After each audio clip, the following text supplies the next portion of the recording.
Yesterday, we just observed the way that air inside of a container was heated by the sun when we went outside. Okay? Heat is when energy flows from an area of high energy to an area of low energy.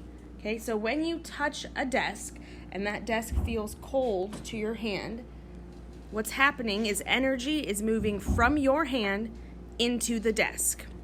The particles in your hand have energy, and their energy is higher than the energy that the particles in the desk have. So when you touch it with your hand, little particles from your hand bump into particles from the desk, and they transfer energy. You'll notice if you leave your hand there long enough, the desk stops feeling cold in that section. And that's because energy only moves from high to low. So once your hand has given enough energy to the desk for it to be the same temperature as your hand, that energy stops moving because now they're the same temperature. So the energy moves high to low, and then when things balance out and there's not a low to move to, it stays put. Okay. Energy is passed in three ways, and we can see all three of these ways here on Earth. We're going to discuss each of those three. So you have a box on your table, like chart at the top of your notes for each of these three. So the first one we're going to talk about is radiation. Okay? This is the transfer of energy as electromagnetic radiation. Okay? You may have not heard of electromagnetic radiation. Okay? Light that you see is a form of electromagnetic radiation. Okay, so all the light that comes to Earth from the sun is electromagnetic radiation. And some of that light we can see with our eyes, and some of it we can't. Okay. The important piece to remember is that when energy is traveling in radiation form, so as electromagnetic radiation, it doesn't require matter to travel. This is important because the Earth is super, super, super far away from us. And between us and the Earth, there's this big stretch of nearly empty outer space. Right? Here on Earth, when space looks empty, what's filling that space? What's in the space out here that looks empty? Ozone layer? The ozone layer? The ozone layer is part of this, the atmosphere. The air that's all around you, right? There's different gases like oxygen and nitrogen. There's lots of gases in the air around you, and we call it our atmosphere. The ozone layer is a portion of our atmosphere, okay? But if you went into outer space, if space looked empty, it really would be empty. There's no atmosphere outside of the Earth's atmosphere. There's just big stretches of empty space with maybe pieces of space junk and stuff scattered between. Okay? So if energy needed matter to travel, it wouldn't get from the sun to us because there would be no matter between the sun and us for it to travel through. So that is what makes electromagnetic radiation special and very valuable to us, because it's how we get our energy to Earth from the sun. So what happens is that electromagnetic radiation comes down and it strikes the surface of the Earth. It's going to pass through our atmosphere for the most part, not doing much to our atmosphere. Some of it is reflected off of the clouds in the atmosphere. Some of it is absorbed by the clouds. But most of it, when the air is clear, when there's nothing in the air, no water vapor or anything, the electromagnetic radiation just passes straight through. Okay? It can't heat the air because the air is essentially invisible to it. So it passes straight through and it hits the ground and it warms the ground. That's why you'll notice when you go outside in the mid-mornings, oftentimes the ground feels warmer than the air, because the ground is the first thing that warms up. Once the ground is warm, we start to get the second type of heating or heat transfer happening, and that is what we call conduction. Okay? Conduction is what happens when energy is transferred between two objects that are in direct contact.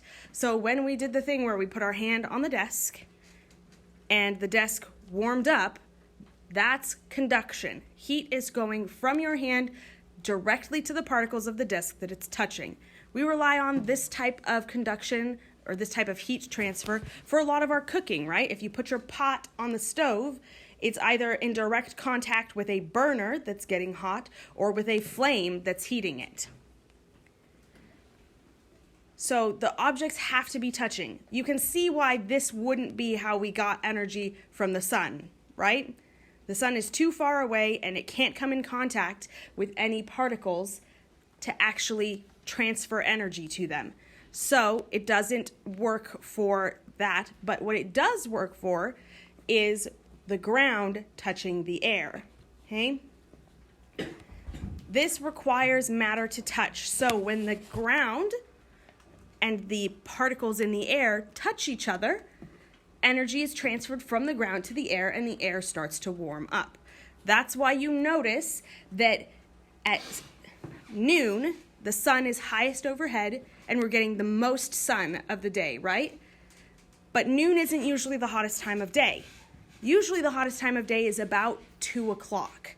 And that's because the sun poured all of its energy into the ground around noon, and then by 2 o'clock, the ground has had time to heat the air, and now we feel like it's hot out.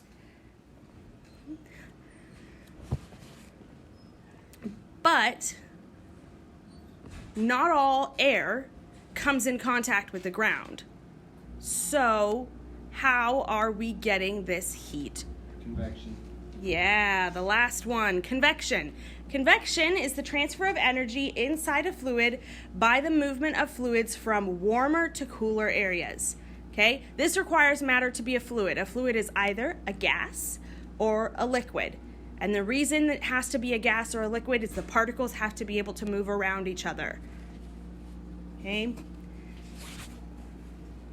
So let's take a look at how this works here on Earth, okay? You can see we have radiation coming to the ground from the sun, okay? That doesn't require matter, so it kind of passes through the atmosphere and heats the ground. Then the ground heats the air that's touching it by conduction. So when the objects touch, they pass heat. And then because that air is warmed, it now rises and cool air sinks, and we form these convection currents. And that is how heating the earth is accomplished. So, now that we understand how the earth is heated, let's see how this affects wind. Because global wind patterns are affected by this, okay? When warm air is rising near the equator, it moves north and south, cooling and falling near the 30-degree north and south latitudes. And then some of that air returns towards the equator and some of it continues towards the poles.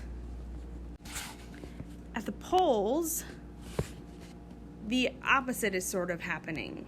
Okay? At the poles, cold, dense air is sinking towards the surface of the earth, and then it moves along the surface of the earth until it gets to about the 60 degrees north and south latitudes, and it starts to warm up, and then that rises. And some air flows back towards the poles, and some of that air continues on towards the equator. Air that's moved by the polar and equatorial convection currents creates what we call mid-latitude currents. Okay, so here's an image that kind of demonstrates that, right? And I drew it on the board too so you can see it a little bit bigger. If you remember from last chapter, we talked about how warm air creates areas of high pressure and cold air creates opposite. Warm air creates areas of low pressure and cold air creates areas of high pressure. So you can see that on this image, they've simply shown it as low or high pressure instead of as cold or hot air. It's the same basic principle, okay? That warm air in the low pressure zone rises at the equator and flows towards the poles, and at the poles, cold air in a high pressure zone sinks down towards the poles, warms, and then rises. And it creates these swirls, okay? Now, if we're seeing this as north and this as south, you can see that the air is all flowing in sort of straight line directions, right? It's either flowing north or south, okay? But if you look at the arrows on this image, you can see the little arrows inside of the circle. You can see that that air is not flowing directly north or south, correct? And that's a map of how air is actually flowing on Earth. So, what is causing this to not flow just straight north or straight south? Well, it's a little something called the Coriolis effect, okay? And the Coriolis effect is caused because the Earth is spinning, okay? The Earth's rotation causes moving objects to either curve to the left or to the right, depending on which hemisphere you're in, and that's what causes those winds to veer off course. So they are swirling one direction or the other because of the spin on the Earth. So it's not just directly north and south. And this is going to be it for the notes for today.